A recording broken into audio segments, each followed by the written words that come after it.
Morning story time. Are you guys ready? Let's get into it. So my 12-year-old daughter has been asking me for months could she get her hair cut, and I had told her no, she couldn't. So wait till she become a teenager and I might consider it. So yesterday I was braiding my oldest daughter hair, and while I was doing it, she snuck in the restroom and chopped her hair off. My 12-year-old chopped her hair off. She was acting quite strange while I was braiding my daughter hair, coming into my room, like hiding behind the wall. And I thought she was just being silly because she always do crazy stuff to her hair, but I would have never imagined that she would have did that. So once I was done with my oldest daughter hair, me and the girls all left and went out. And my daughter, the 12-year-old, had her hair wrapped in this like head wrap, but with her edges out, saying she was trying something new. I'm like, oh, okay. I knew that was odd for her because she don't walk out with no scarves on her head. So when we got back home from being out, my oldest daughter came to me and was like, Mommy, Janiyah cut her hair off. And she looked crazy, but she's like, please don't tell her.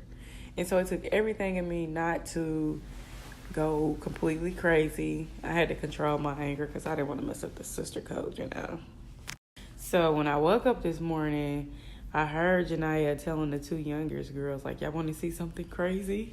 So she reveals to the two youngest when her haircut. Really? And they went crazy, screaming like, I'm telling mommy. So they pulling out their tablets and taking pictures and recording her. My 8-year-old comes to me. Now I'm hearing all this and they don't even know. And she don't even know. I know what's going on. So the 8-year-old comes like, Mommy, I got something to show you. And so my 6-year-old like, no, Mommy, get. And she's like, no, don't tell her. I'm going to show her. Don't tell her. Wait, hold on. So I'm just sitting there. I'm not giving them no eye contact.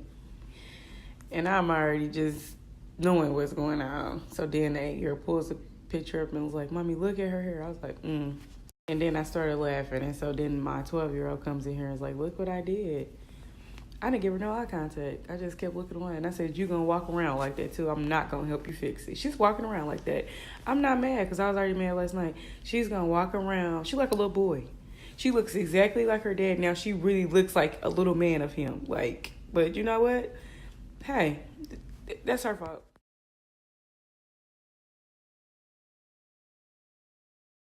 So, when you make bad decisions without your parents' consent, there is consequences. Look, I done whooped kids all my life.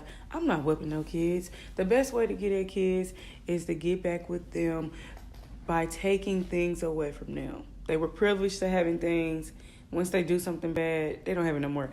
And you know what? That's something Will Smith talked about. I completely understand. I know he probably never whooped a child, but I've whooped some ass before, a lot of ass, and I'm just over it. They too big for me to be whooping on, so I'm just taking things. I take away iPhones. I stop a lot of things. You said what, Aaliyah? I said yay, no whooping. But you never got a whooping. I know. So why are you saying yay? I'm not tying that with a belt. Never gonna whoop you by a belt before. Exactly. So actually what she did reminded me of the story of King David. So in the Bible it says that King David had got Bathsheba pregnant. She committed adultery. She was a married woman and her husband actually was out fighting war for David. And David seen Bathsheba bathing, and he actually had supposed to been gone. He supposed to been fighting the war, but he decided to stay back this day, and he looked out his window. Well, I guess maybe he was on his balcony of the palace or whatever and seen her taking a bath and was like, oh, dang, she's strapped. She fine, too. So he sent his people out to go get her. He said, go get her. I gotta sleep with her. So he brings her back in. He sleeps with her and gets her pregnant. And so she came back letting him know, like, hey, I'm pregnant. And he was like, we got to do something about this. He was like, let me go get your husband off this war and have him sleep with you. And you're going to tell him that he the baby daddy, okay? Because, they didn't have paternity tests back then. So he had to protect his image because he was the king and he was, had God favor all in his life. So he thought he was going to hide his sin. So he sends for her husband to come back to sleep with her. And the husband was so concerned about the war, he couldn't go home to sleep with her. So David tried to get him drunk, thinking he was like, no, go home and sleep with your wife. This man was so worried about fighting the war because he had family out there. He wanted to go help him. He slept in front of the palace. So David said, okay, this didn't work. I'm going to send him back. When he go back, he told his people, like, hey, put him on the front line. If you go on the front line, you're going to die. So he basically arranged for this man to die. So because of his sin, God sent a prophet. God came to a prophet telling him, like, hey, this is what David did. And because he did this, I'm going to take away that child. I'm going to kill the child. So a prophet came to David, letting him know what God told him. And he said, because of your sin, God said he's going to put an illness on your baby and he's going to die.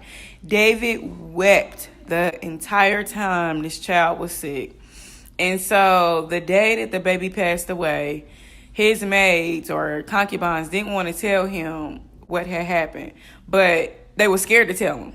But he can tell what happened because of the way they were, so he immediately stopped crying. Now, they said during the time he was crying, he didn't eat the whole time, and he even slept on the ground. He slept on the ground. He's a king, has a palace, a castle, and he slept on the ground.